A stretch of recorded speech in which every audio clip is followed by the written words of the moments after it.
मरकुस अध्याय 9। उसने उनसे कहा, मैं तुमसे सच कहता हूँ कि जो यहाँ खड़े हैं उनमें से कोई ऐसे हैं कि जब तक परमेश्वर के राज्य को सामर्थ सहित आता हुआ न देख ले, तब तक मृत्यु का स्वाद कदापि न चखेंगे।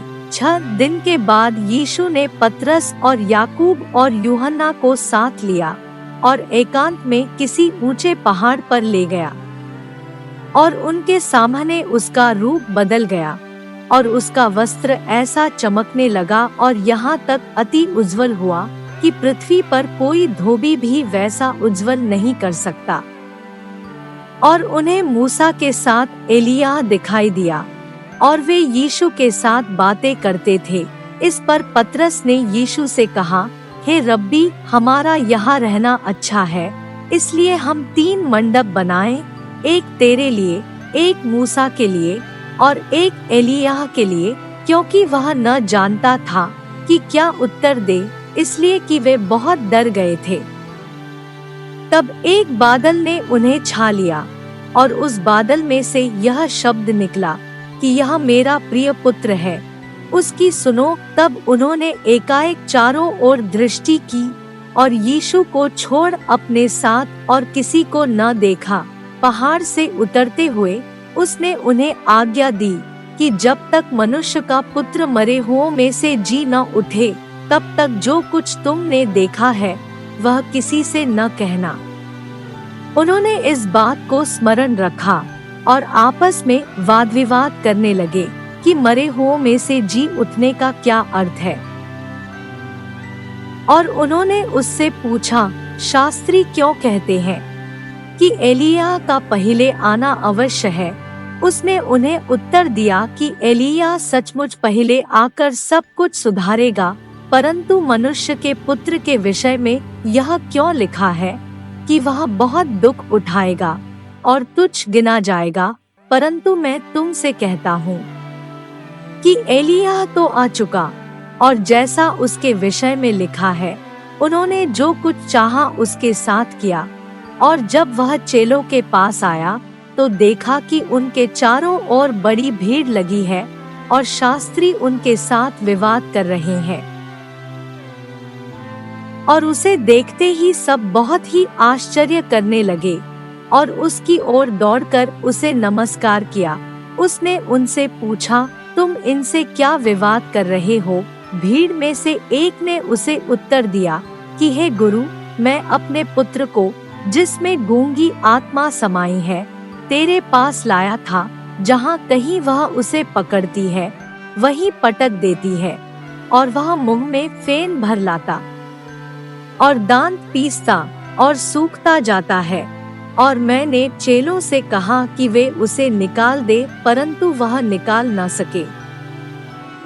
यह सुनकर उसने उनसे उत्तर देके कहा कि हे अविश्वासी लोगों, मैं कब तक तुम्हारे साथ रहूंगा और कब तक तुम्हारी सहूंगा? उसे मेरे पास लाओ। तब वे उसे उसके पास ले आए, और जब उसने उसे देखा तो उस आत्मा ने तुरंत उसे मरोड़ा और वह भूमि पर गिरा और मुंह से फेन बहाते हुए लौटने लगा। उसने उसके पिता से पूछा, इसकी यह दशा कब से है? उसने कहा, बचपन से। उसने इसे नाश करने के लिए कभी आग और कभी पानी में गिराया, परंतु यदि तू कुछ कर सके तो हम पर तरस खाकर हमारा उपकार कर। यीशु ने उससे कहा, यदि तू कर सकता है, यह क्या बता है, विश्वास करने वाले के लिए सब कुछ हो सकता है। बालक के पिता ने तुरंत गिड़गिड़ा कर कहा, हे प्रभु, मैं विश्वास करता हूँ, मेरे अविश्वास का उपाय कर। जब यीशु ने देखा कि लोग दौड़कर भीड़ लगा रहे हैं, तो उसने अशुद्ध आत्मा को यह कहकर डांटा कि हे गूंगी और बहिरी आत्मा, मैं तुझे आज्ञा देता हूँ, उसमें से निकल आ और उसमें फिर कभी प्रवेश न कर। तब वह चिल्लाकर और उसे बहुत मरोड़कर निकल आई और बालक मरा हुआ सा हो गया। यहाँ तक कि बहुत लोग कहने लगे कि वह मर गया, परंतु यीशु ने उसका हाथ पकड़ के उसे उठाया और वह खड़ा हो गया। जब वह घर में आया तो उसके चेलों ने एकांत में उससे पूछा, हम उसे क्यों न निकाल सके? उसने उनसे कहा कि यह जाति बिना प्रार्थना किसी और उपाय से निकल नहीं सकती। फिर वे वहां से चले और गलील में होकर जा रहे थे, और वह नहीं चाहता था कि कोई जाने, क्योंकि वह अपने चेलों को उपदेश देता और उनसे कहता था कि मनुष्य का पुत्र मनुष्यों के हाथ में पकड़वाया जाएगा और वे उसे मार डालेंगे, और वह मरने के 3 दिन बाद जी उठेगा। पर यह बात उनकी समझ में नहीं आई और वे उससे पूछने से डरते थे। फिर वे कफरनहूम में आए और घर में आकर उसने उनसे पूछा कि रास्ते में तुम किस बात पर विवाद करते थे? वे चुप रहे, क्योंकि मार्ग में उन्होंने आपस में यह वाद विवाद किया था कि हम में से बड़ा कौन है।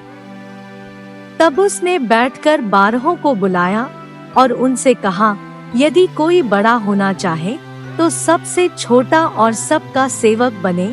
और उसने एक बालक को लेकर उनके बीच में खड़ा किया और उसे गोद में लेकर उनसे कहा, जो कोई मेरे नाम से ऐसे बालकों में से किसी एक को भी ग्रहण करता है, वह मुझे ग्रहण करता है, और जो कोई मुझे ग्रहण करता वह मुझे नहीं वरन मेरे भेजने वाले को ग्रहण करता है।